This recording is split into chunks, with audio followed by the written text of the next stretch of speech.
The Red Hot Breakfast here on Hot 87.7. We're glad to have the pleasure of your company, you who's listening to us now.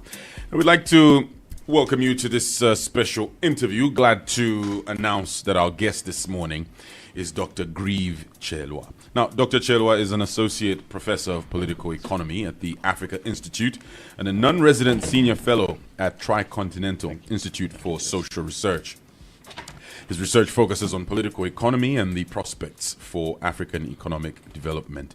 Dr. Chelwa previously served as the Director of Research at the Institute of Race, Power and Political Economy at the New School and as a senior lecturer in economics at the University of Cape Town's Graduate School of Business. This week, Dr. Chelwa's book titled How the International Monetary Fund Strangles Africa launches in South Africa and Zambia. He co-authored the book with Professor Vijay Prashad. In this interview, we'll discuss that book and we'll also ask Dr. Chelwa to share his thoughts on a number of economic issues facing Zambia, especially with only 9 days to go to the next general elections. Good morning, Doc. Welcome to the Red Hot Breakfast. DJ Crumbs, thank you for that kind introduction. I'm a big fan of this breakfast show, big fan of the two of you, and I'm honored to be in the studio live for the first time. We often talk by telephone. Yeah, on the phone. Yes. It's good to have you in studio. Thank you. Right. So firstly, congrats on your book, How the International Monetary Fund Strangles Africa. You've become quite a strong critic of the IMF and its policies in Africa especially.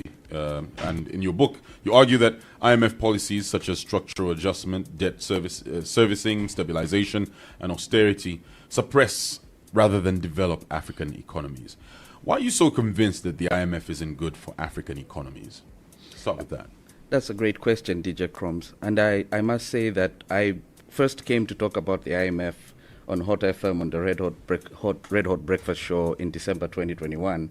And that particular segment of my appearance on the breakfast show went viral across Zambia because I was making some types of predictions about what the Zambian economic life would look like over the life of the UPND administration.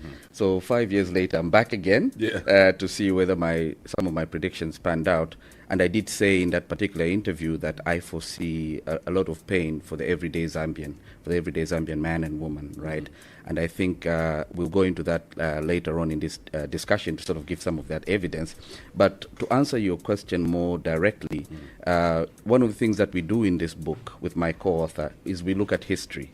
And it's also very important that my co-author, Professor Vijay Prashad, is a historian, and I'm an economist. So an economist and a historian come together to really look at history, to understand that the IMF is not a creature of today. The IMF has been around for a very long time, and the IMF has interacted with African countries for a very long time. So on average, African countries have gone to the IMF for assistance about 12 times on average since 1960. That's almost one country every 5 years. In the case of Zambia, we've interacted with the IMF for about 14 or 15 times. In the case of Kenya, Senegal, Ghana, in excess of 20 times. And each one of these times that we've interacted with the IMF, we've been told that it is this is interaction that will change your lives, right? And it never does. It was Albert Einstein who said madness is doing the same thing and expecting different results.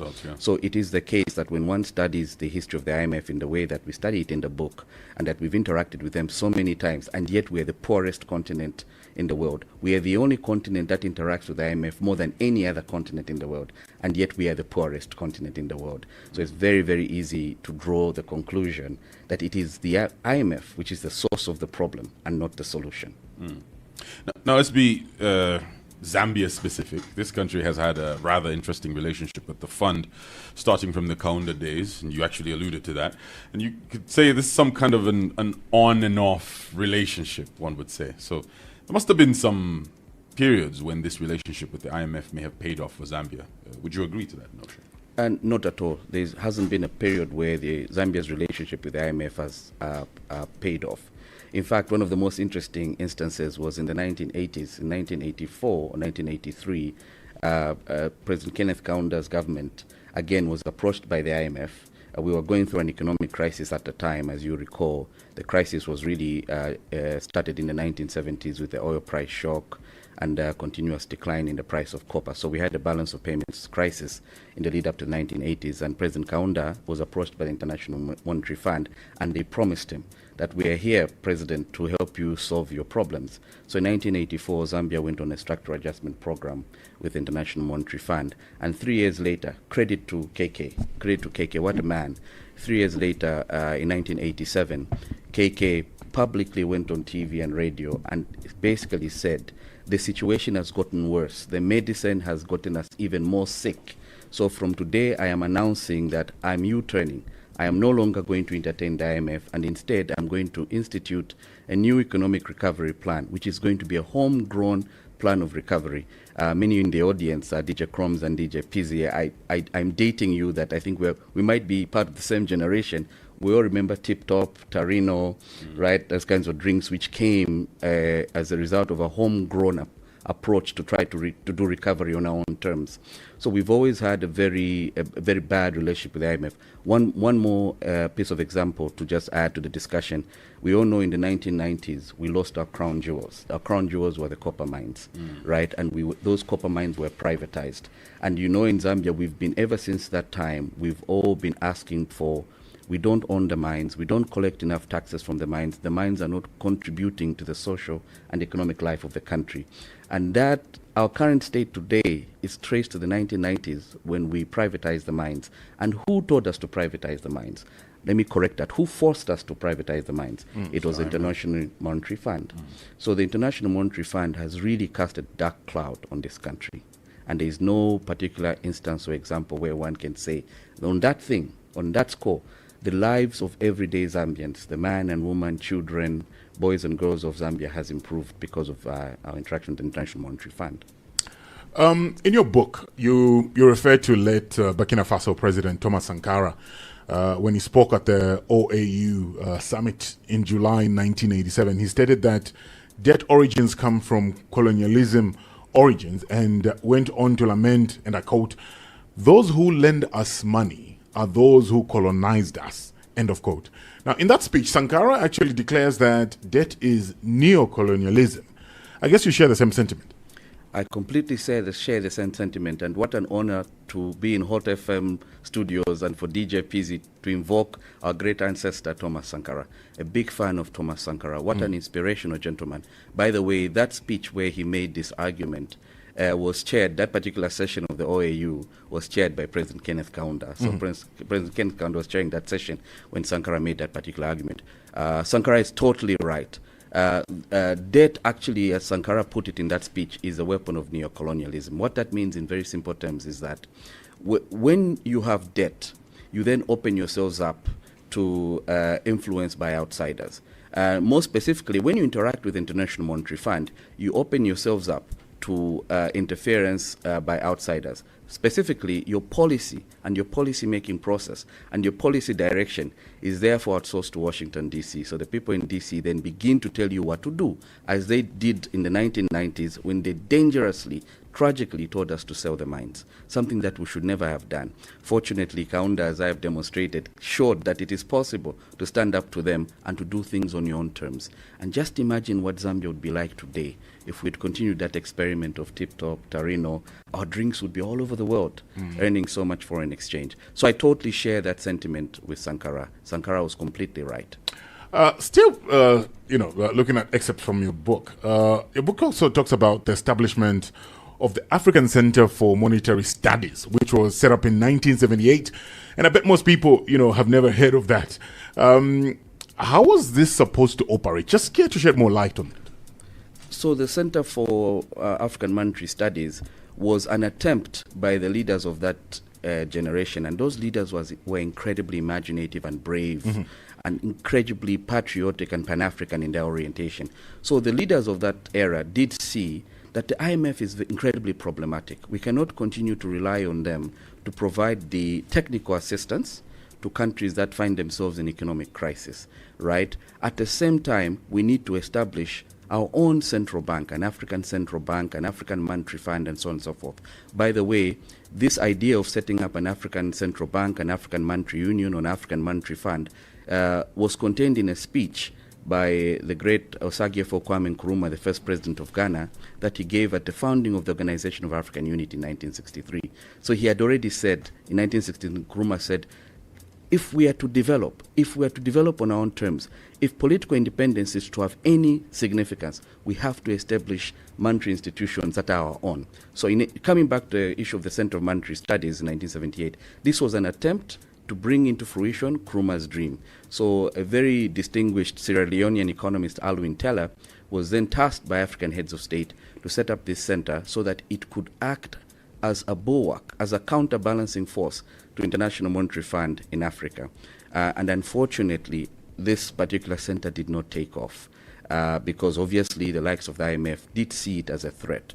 So it never took off, which means, and we're in the situation we're in now where the only game in town is the International Monetary Fund. But that center was an attempt by that generation of African heads of state to establish a bulwark against IMF influence in Africa.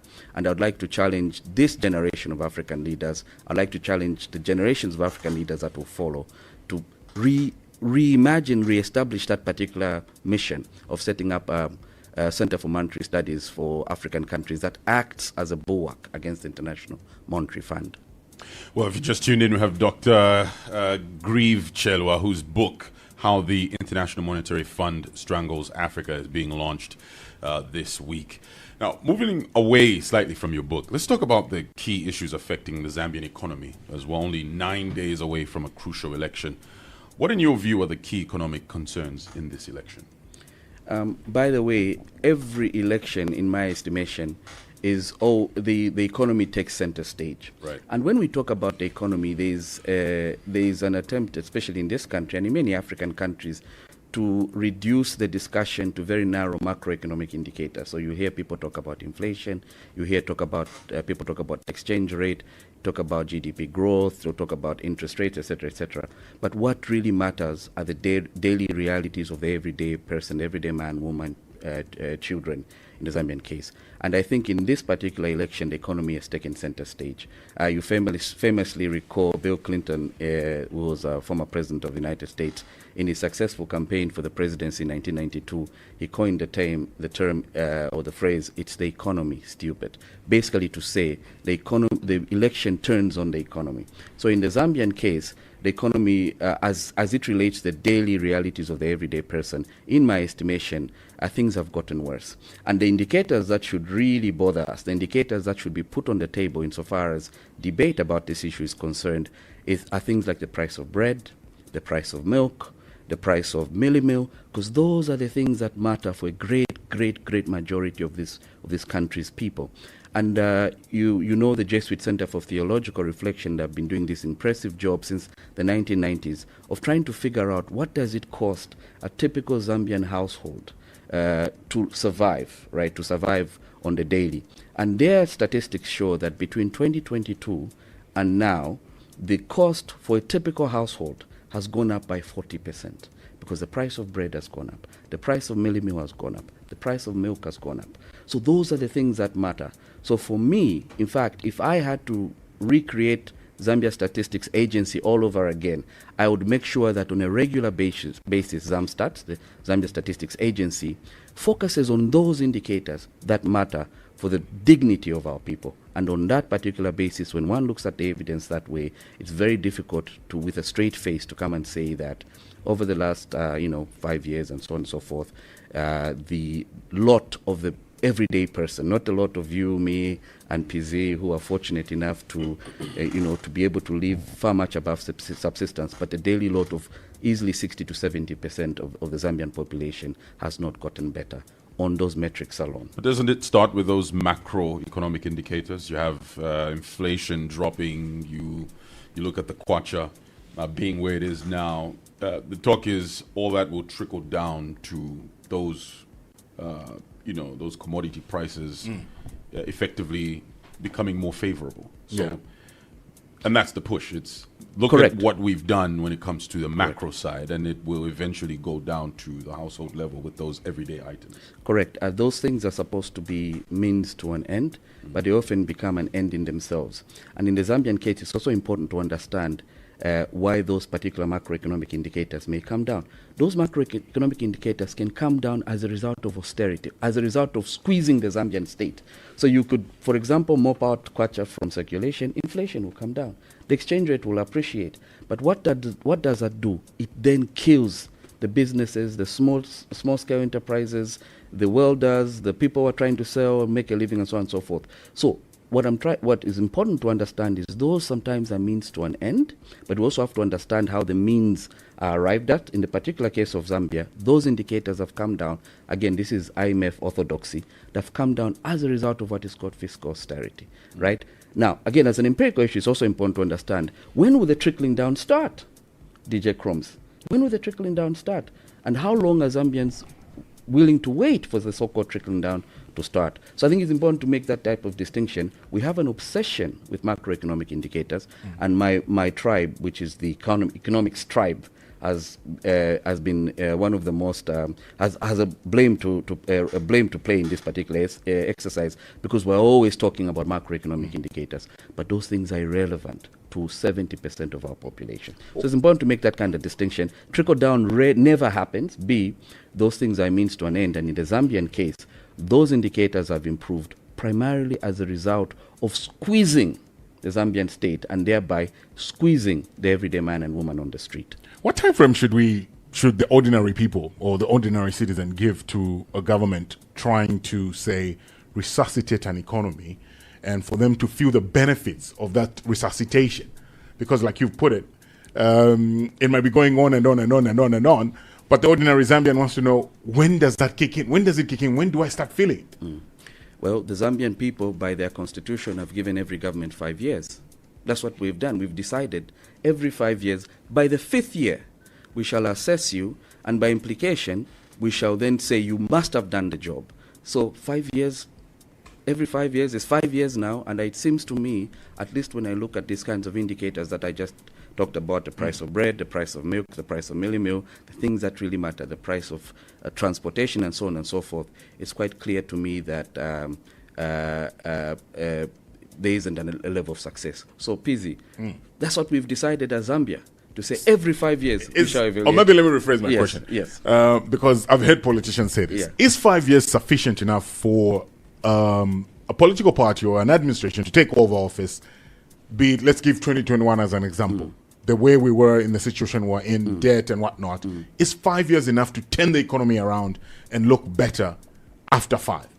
I mean, so there are several aspects in your question, right? There's the aspect of turning the economy around in such a way that the country is on a path to what I sometimes have called emancipatory development, right? Development does take quite some time, right? It does take quite some time to socially transform society in a very fundamental way. For example, it's taken quite some time to socially transform China. China wasn't transformed in a year. It's taken a very, very long time. However, to relieve the pain of the everyday Zambian, you don't need to do very much.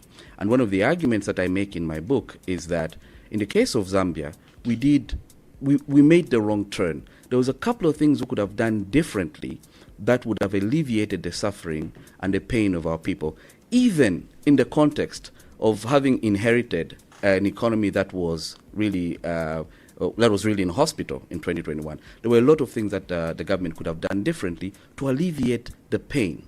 But question of socio-economic transformation of a fundamental type, that does take long, right? It requires investments in infrastructure, education, healthcare, power. These things can take long. But insofar as making sure that the price of bread is not going up, so far as making sure that the price of mealie meal is not going up, insofar as making sure that the price of transport and so forth is not going up, these are things we could have done to alleviate the pain and suffering of our people. For example, we should not have removed subsidies on fuel. This was a choice we made ourselves to remove subsidies on fuel. There was talk that there was no money to continue sustaining the subsidies. There's any government anywhere in the world always faces what is called a resource constraint, a budget constraint. Doc, yes. I want you to hold that thought regarding subsidies. Let's go to the headlines at 8, and then after we'll continue this conversation. We'll just pick it up from there regarding the talk to do with subsidies. In case you're just joining us, well, we have Dr. Grieve Chilwa joining us on the Red Hot Breakfast. Keep it locked right here on Hot. The heat is on. All right, the Red Hot Breakfast here on Hot 87.7, having a great discussion with Dr. Grieve Chelwa, who is launching a book this week. That is How the International Monetary Fund Strangles Africa. This is launching in South Africa and Zambia. He co-authored that book with Professor Vijay Prashad. So before we broke off there, you were just talking about subsidies. Peasy, you wanted him to hold his thought on subsidies there. Yeah. So just pick it up from where you left off, Doc. Thanks a lot, DJ Peasy. So you're right. So we were talking about essentially that the point of an economy, or at least in the short term, an economy should alleviate the suffering, or at least protect its people from the vagaries of swings in all types of commodity prices across the world. And we talked about inputs, fuel subsidies. And I make the argument, in the book, that the removal of fuel subsidies is substantially responsible for the increase in the cost of living. And we talk about before the break about just by how much the cost of living has gone up. JCTR gives the statistics. Typical household is now having to spend 40%, if not 50% more today versus 2022. So really that's evidence that the cost of living has gone up. And your question, Peasy, to me was that, but the argument is that there was no money, right? And I made the argument to you that there is no government in this world that does not face a resource constraint. There is no government in this world that has to confront the question, there is no money. But the resolution is in the choices that you make. Because there is no money, you always make choices. In your households, you two gentlemen, you're always making choices. It's not that you have infinite amount of money, you're always making choices. In this country, we made a choice against the poor in favor of the corporations. So, for example, we've been giving a lot of tax breaks to the mining houses. And this evidence is not something that I'm making up myself. The Ministry of Finance has been publishing every year what is called a tax expenditure report. Basically, it's trying to tell us what are the tax breaks that we're giving to different aspects of Zambian society. Since 2022, we've likely given the mining houses a free gift in excess of $1 billion. That's a lot of money, brothers and sisters. And that's the kind of money we could have spent on alleviating people's hardships by making sure that the price of fuel did not go from 17 kwacha per litre I think December 2021 to 17 kwacha per litre to the point where it even reached about 35. More than doubled, 35 kwacha to a litre. That is a choice we made ourselves. Our government made that choice. Just like in your house, you can make a choice to buy a Rolls Royce Phantom, or you make a choice to send your kids to school. Well, right? the argument that was given us, and the argument was, first of all, the mines were in court. They needed to, sanitize the whole entire industry so that they get it firing. So, aren't those tax breaks somewhat necessary at that point where you have so much going on with your major mines? They're in court and you're trying to get out of court. You're trying to incentivize investors to come back to get your economy flowing, because the UPND administration came in with a big ambition of that 3 million metric tons output by 2030. So don't you think that was justified with those decisions that were being made? DJ Peasy, you asked me an empirical question, and the evidence is, the proof is in eating the pudding. So we've given them in excess of $1 billion in tax breaks. By how much has production gone up in 5 years?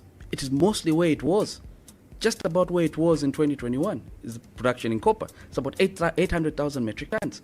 We are nowhere near these 3 million metric tons, which was sold to us as the reason why we need to give this, we need to treat them with such generosity.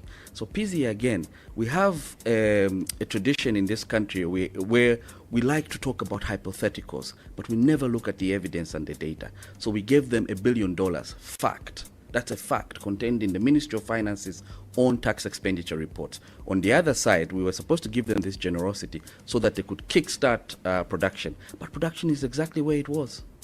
We lost. We have lost. We have lost. We have lost. We have lost. I think that's the most important point. That's an empirical issue which is verifiable by looking at the facts. You said we made the decision, or government made the decision to say, listen, our government made the decision to say, listen, we can't put subsidies on fuel. If you look at the reported numbers, and this this number has fluctuated depending on who is saying it. First, the highest I heard it was $750 million US. That's how much we owed in fuel bills. That's almost as much as one of the Eurobond loans that we have. And that number has fluctuated, and I say this, depending on which government official you speak to, they'll say 750 million, some will say 450 million, others will put it in the 500 Some have said million 900 range. million. Some of I have never believed the 900 because the last Minister of Energy, I remember having an interview with our last Minister of Energy, and the 750 million US was what was put on the table at that time from the previous administration, and this administration has also given us all those numbers. And to think that, to ask them to add on to those numbers, how do we justify that? So, please, you asked me a whole lot of interesting questions whose answers have to be resolved by looking at the facts. And I think the two of you were having a conversation about what's the actual number of the amount of money we owe the oil marketing companies. It's very difficult to come up with that actual number, right? But whatever the case may be, the important question for us to ask is, okay, so over the last 5 years, in principle, we've been paying down this debt to the oil marketing companies because of these incredibly high fuel prices. Has that been the case? Has really that been the case? I doubt it. I doubt it if that number, that scary number that was told to us a couple of years ago, has actually come down. Right? Well, it's dwindled. I think we had a conversation with Energy Regulation Board. I think it went back to about 100 million or so plus. And I think the explanation there were contractual issues that had to be, verified to see if this fuel is actually supplied or not. There's that aspect to it. I mean, it's true. I mean, I haven't seen the numbers, and I think it's very useful for an educated debate to have an actual number. True. We need to see exactly what's the stock of that debt that we were told needed to be dismantled, and therefore Zambian people needed to go through a lot of pain. But the other important point, DJ Pizzi, is that governments are going concerned. They're going concerns. And by this, I mean that owing debt is not a big issue, right? You can owe debt if it's justifiable, and you keep paying it down, and you can agree with the oil marketing companies and to do so ad infinitum into the future. So what I mean is sometimes some debt is justifiable to be able to keep the price of bread down, to be able to keep the price of milk down, to be able to keep the price of mealie meal down, to be able to keep the price of fertilizer down, to be able to keep the price of heating down, to be able to keep the price of transportation down. I'm willing, if I was Minister of Finance, to incur such a debt for the services of the Zambian people. So again, there's all this idea about debt. Debt should be driven to zero. Debt is bad. You can't owe the oil marketing companies. These are going concerns. I mean, there's all sorts of financing arrangements. The mining companies can access financing from the banks. The mining companies can go and discount some of these invoices overseas. The mining companies have a way of accessing working capital to continue their existence. But the typical Zambian doesn't. If the typical Zambian who relies, for example, on getting on a bus to go to work, getting on a bus to find a job, when a typical Zambian who relies on heating or electricity to be able to run a business, they have no alternative. Once that alternative is taken away by an increase in the cost of living, they are completely condemned to suffering, right? So again, it seems to me in this country for a very long time, our policymakers have been choosing corporations over the Zambian people, right? And then we obsess about, the mining houses are going to court. The mining houses have debt. The oil marketing companies have debt. We have to look after them. The primary responsibility of any government is to its people, especially its least well-off. And in this country, we have been neglecting our least well-off in favor of the corporations. You see that in our discourse, in our discussion right now. You see that in our policy making. You see that in the kind of tax breaks that are given to all sorts of mining houses. Well, the typical Zambian, the everyday Zambian who has to live on very little, on $1 a day, very little, gets no break. And I think that's got to change. We've got to reorient our economy in such a way that it privileges the typical Zambian. And then it forces the corporations to have to do what they have to do to play their part in the development of this country. Now, we know Zambia is aiming to secure a new successor IMF program by the end of this year to boost investment, drive economic growth, and create jobs after its previous $1.7 billion US dollar arrangement concluded in January. Should we be heading back to Washington? If the evidence that is contained in my book is anything to go by, no. If the evidence of the last 5 years is anything to go by, no. And any government that will be formed after August 13, whether it is a government led by President Hakainde Hichilema or it's a government led by Honorable Brian Mundubile, I would advise them against doing that. I came here in 2021 on Hot FM in December, conversation with DJ Pizzy, and I warned against it. And I did say, if you go down the IMF path, you will, President Hichilema, I want you to succeed. I said those words in December 2021. But if you go down this IMF path, your government will be on a shaky ground. And we're away from an election, and President Hichilema, this is true, a president who was elected by the widest margin in Zambia's history, is fighting for his presidency. You can see it. He's fighting for his presidency. He's campaigning everywhere, right? This is a person who won by 1 million votes. And the reason why he gets the sense that his support has dwindled, in my estimation, is because the economy for the everyday Zambian is really on the hospital bed.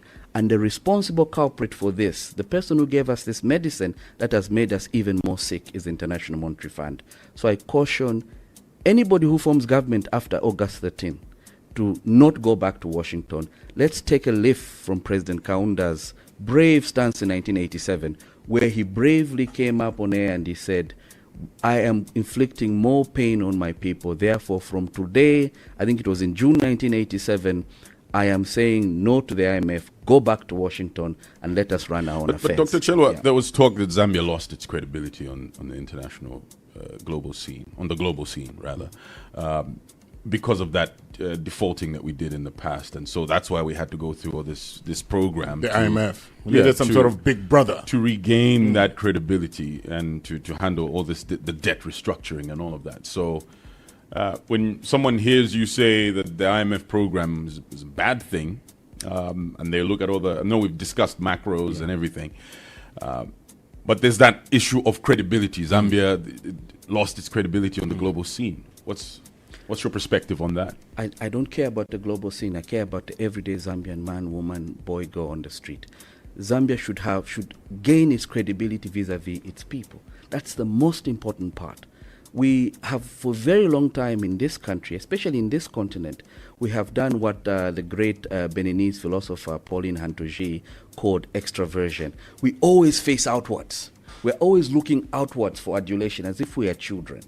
As if we are children. If only wazungu wanikonde, muzungu afuniko nikonda. We should stop that. There is this business of credibility is a red herring. You could establish credibility by many other ways, but the most important thing is that our government has to be credible to its people. Forget the IMF.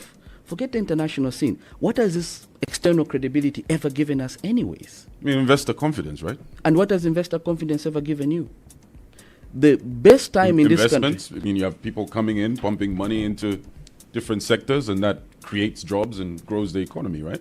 What jobs have been created by all this foreign investment that we've gotten into the mines? The mines are just living holes, environmental spoliation, that our children who come after us will have to deal with nothing to show for it. The best time in this country, what I mean by the best time in this country for social mobility, socio-economic transformation, many of us are products of the kinds of investments that were laid by the Kenneth Kaunda administration. I challenge anybody to sort of mention in a very substantive way what we've added to the infrastructure stock since 1991, after we kicked out KK. But we are beneficiaries of the investments that KK laid. And those investments were laid by homegrown solutions. We were looking inwards. We were looking inwards. We were investing from our own resources. We were prioritizing the everyday Zambian. And hence, everything that we have, most of our hospitals, most of our roads, most of our schools, we're all beneficiaries of that investment that came during the KK days, whose basis was homegrown solutions, looking inwards. We got independence in 1964 for a reason. We should stop looking to outsiders for a pat on the back. We should instead look to the everyday Zambian for their pat on the back. That's Doc, the most important thing, yeah. Are you saying we would have achieved what we've achieved with as far as debt restructuring without the IMF getting involved? And again, speaking to what Crumbs brought about, our credibility. Where are our creditors going to listen to us without the IMF on our back? They have had no choice. It takes two to tango, right? There's a famous expression: if you owe the bank $10,000, PZ, it is your problem. If you owe the bank $100 million, it's the bank's problem. And the bank will want to make sure they get to a point where they have a favorable agreement with you. We are grown-up citizens. We could have done it many different ways. Now, it's an empirical question. What does it mean to restructure the debt? And this thing is thrown around. The debt has been restructured. For the person on the street, they're thinking, the amount of money we'll be paying in interest payments going forward after debt restructuring is got to be lower than before default, right? But as an empirical situation, every year from now until about 2035, 2036, we easily be paying $1 billion, if not more, per year in debt servicing, right? Which is more payments than we were making before we defaulted. So again, I make a calculation in my book. It's very likely that in the early 2030s, we'll have to default again. Right, so we could have done this very differently. It was possible to have to negotiate with the likes of China directly. It was possible then, if we got China in line, easily the commercial creditors who are based in the US and London would have also fallen in line. By the way, there are many examples of countries who've done these kinds of things. You could easily negotiate on your own. That's the point. But what we did, we outsourced the negotiating to Zambia, to the IMF, because again, we have this inferiority complex of international credibility. Nobody cares about that. So in the Zambian case, as an empirical matter, DJ Pizzi, will actually be paying more in debt service payments per annum, almost $1 billion, perhaps a third of our revenues, right? Perhaps 10% of our export earnings every year until 2036 in debt service payments. That's $1 billion we could be spending on other things. And I think if we had gotten this right, if we had done it differently, if we had gone directly to some creditors, China was very ready to talk to us pretty early in President Hichilema's administration. But we ignored them.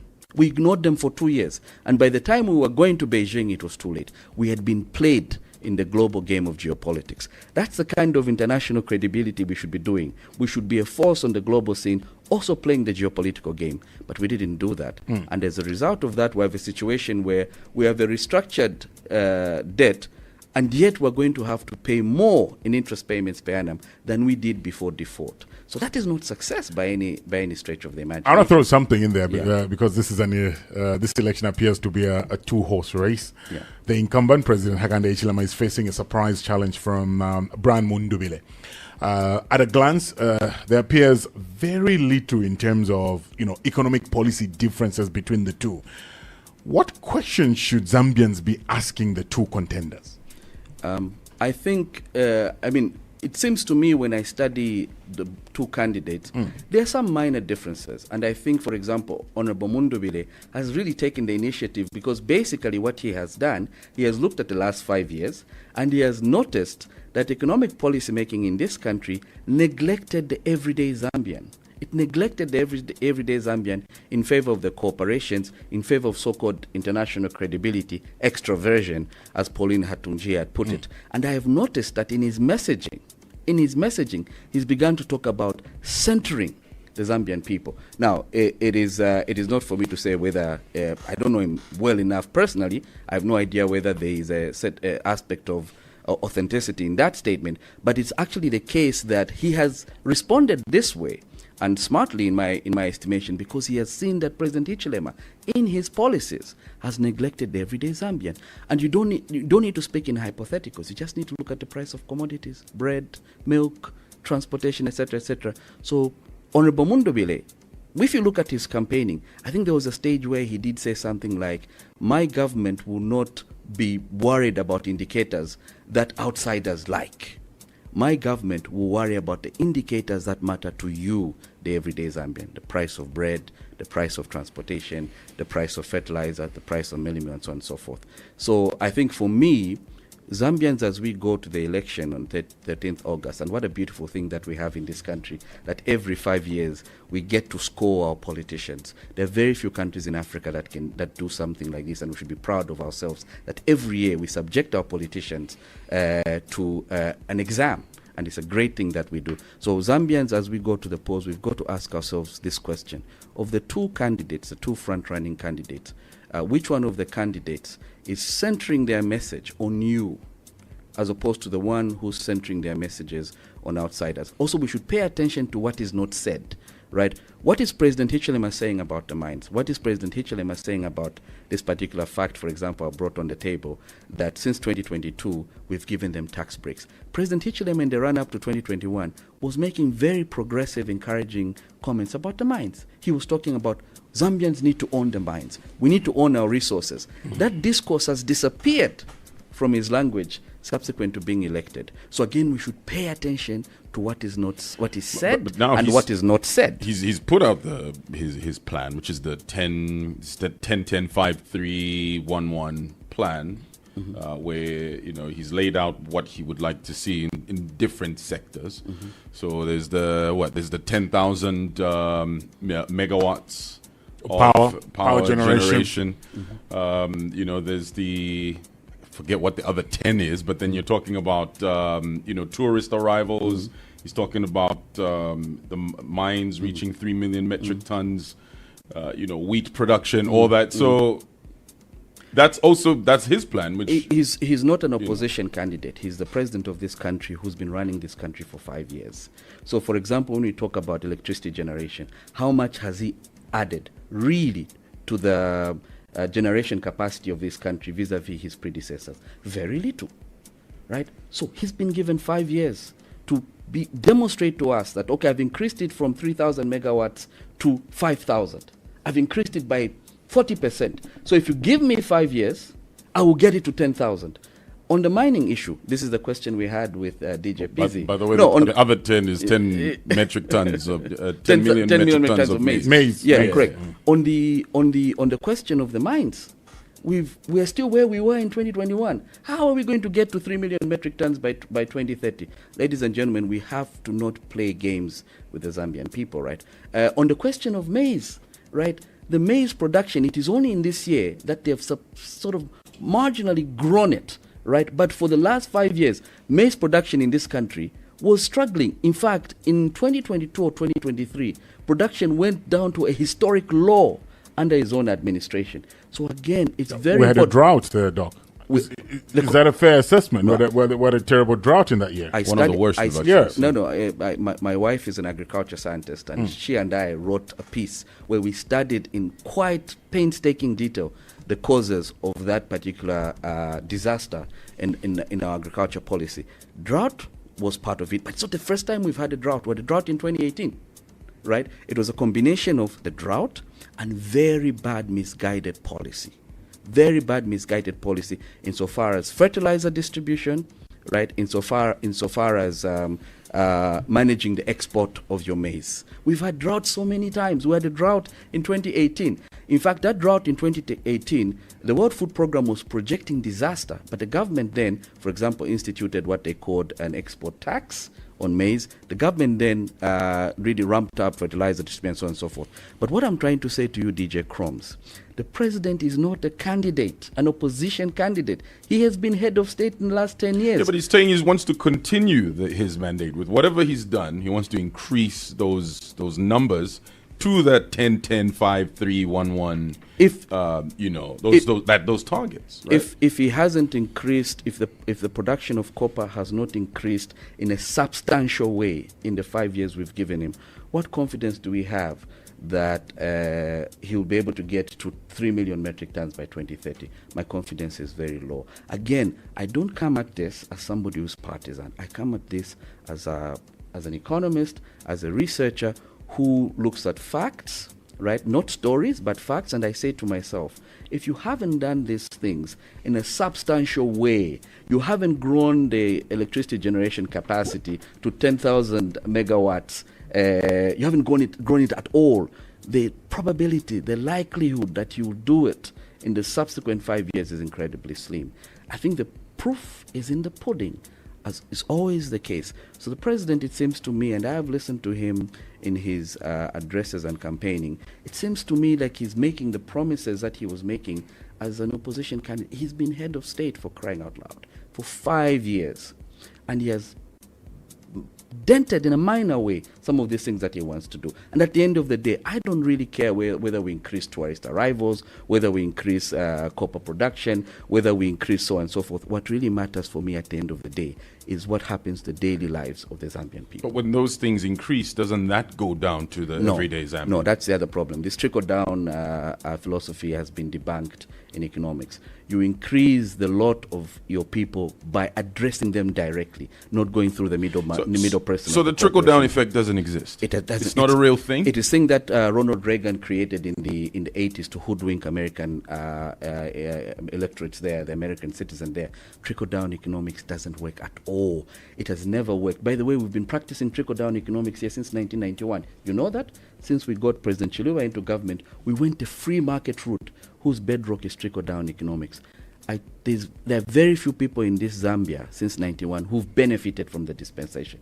Some people have gotten very, very wealthy, but a lot of the Zambian people has gotten worse. Trickle-down economics never works anywhere. If you want to improve the lot of my grandmother, my auntie, my uncle, my cousin, my nephew in the village, you address them directly. And for example, I give you a policy that has improved the lot of the Zambian people. The Farmer Input Support Program, which was introduced in 2002,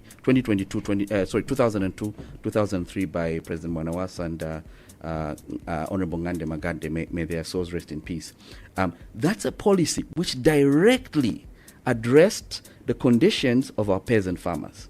1 million of them, if not more. And their lives have improved. We're growing a whole lot more maize than we were growing in 2002. We became, in 20 years, what a success story, a net exporter of maize, when before we used to be a net importer of maize. So that's a policy that addressed directly the lot of our people, as opposed to, for example, giving a subsidy to the fertilizer company, giving a subsidy to the seed companies, and so on and so forth. So again, trickle-down economics has never worked anywhere. We have an obsession in this continent, we have an obsession in this country with trickle-down economics, and it has never worked anywhere in the world. All that it ever does is make wealthy people extremely wealthier. That's all it ever does. Because it's a gift to them. Doc, some people would think, all right. Well, there's more. We have more questions for you, but let's quickly break off for some commercials, and we continue our conversation with Dr. Grieve Chelwa, who is launching his book this week, "How the International Monetary Fund Strangles Africa." Stay tuned. Yes.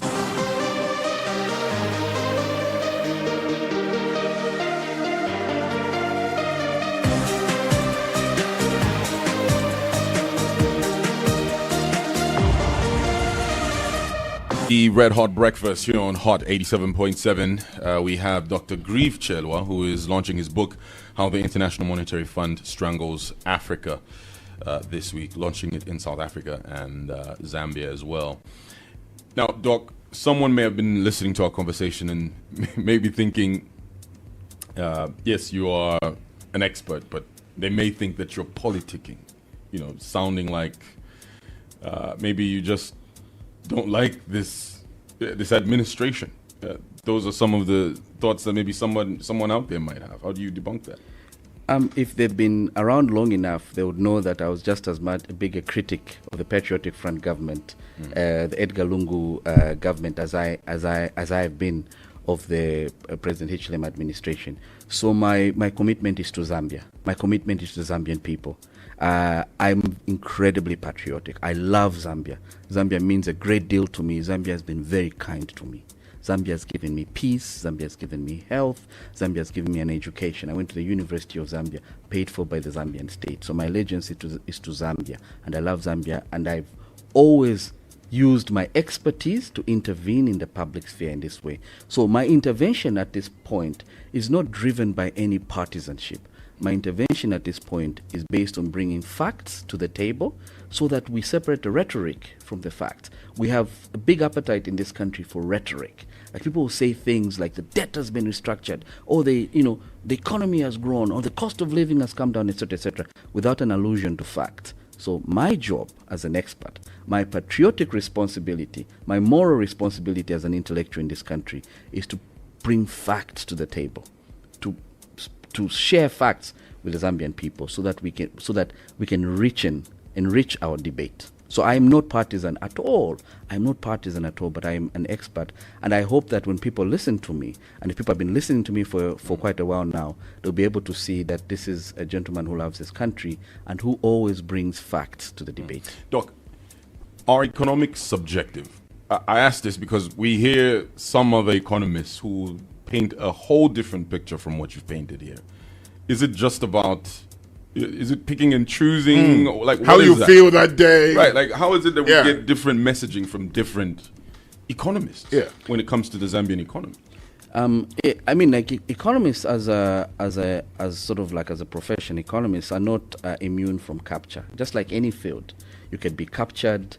You could be a stenographer for the ruling elite. You could be a microphone for the elite. So there are some economists in this country, unfortunately, who I believe have been captured. That they really sell themselves to the highest bidder.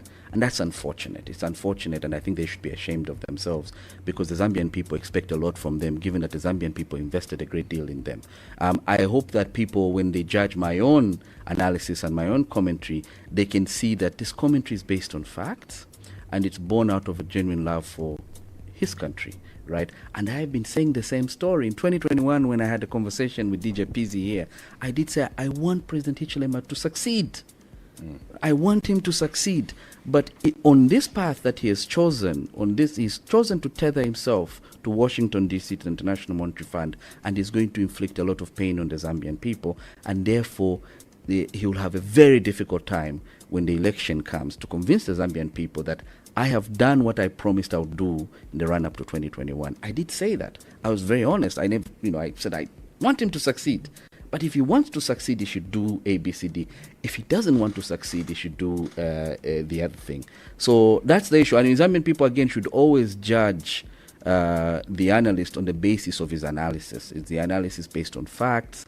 What's the track record of the analyst? Does the analyst change their position every now and then? Does the analyst, when the ruling elite changes, all of a sudden aligns themselves with the new elite, and so on and so forth? And I don't think I'm that kind of person, and haven't been that kind of person. I've always been consistent in my bias towards Zambia, in my bias towards the Zambian people, and I've always wanted to speak truth to power, which I see as my moral responsibility. All right. You have a book launch. Okay. Events in Johannesburg and some in Lusaka here this week. Who should be reading How the International Monetary Fund Strangles Africa, and how can they access a copy to your book? Thank you, DJ Pizzi. I have a launch in Johannesburg at the Forge in downtown Johannesburg on Thursday.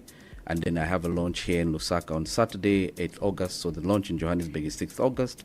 The launch in Lusaka is 8th August at the Lusaka Contemporary Arts Center in Chamba Valley. And I'm very honored that two distinguished statesmen of Zambia who have done a great deal for Zambia, two distinguished statesmen who I admire a great deal, Dr. Mbita Chitala and Prince Akasambatwa Mbekusta-Lewanika, have agreed to honor my book launch in Lusaka by being honored guests. And then they will be able to provide a historical assessment, because what we're debating today is not new. It was debated in 1991 and so on and so forth. So that's the launch will be at the Lusaka Contemporary Arts Center at 2 p.m. at 14 hours on Saturday, the 8th August.